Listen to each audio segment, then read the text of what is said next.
Па јас во многу моменти реков дека јас ќе се водам во понатамошното политичко делување по насоките кои што ќе ги добивам од граѓаните, без разлика кој од која политичка провиненција. Јас сум градоначалник избран од сите граѓани, имам обврска да бидам градоначалник на сите граѓани, нема да ги делам по ниту еден основ, ниту по етнички, ниту по верски, а најмалку пак по политички. Отворен сум за соработка со сите, како ќе ги примам насоките од граѓаните, од електоратот, така и ќе се однесувам.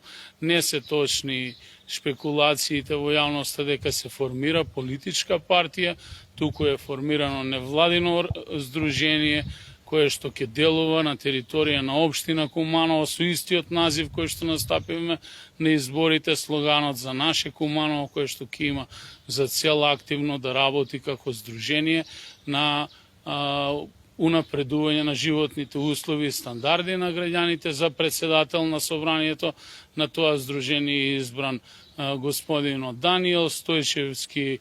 Во тек е постапка за негова регистрација во Централниот регистар и дополнително ќе биде јавноста информирана од самиот председател по однос на понатамошното делување на ова здружение. Што се однесува до формирање на политички субјекти, се уште сондирам, анализирам и верувам дека граѓаните ќе испратат вистински глас и ќе дадат вистинска насока во вистински момент. Она што се случува во државата во моментов за жалост една сеопшта криза и дополнително создава нови и генерира нови проблеми во сите сегменти на општественото живење.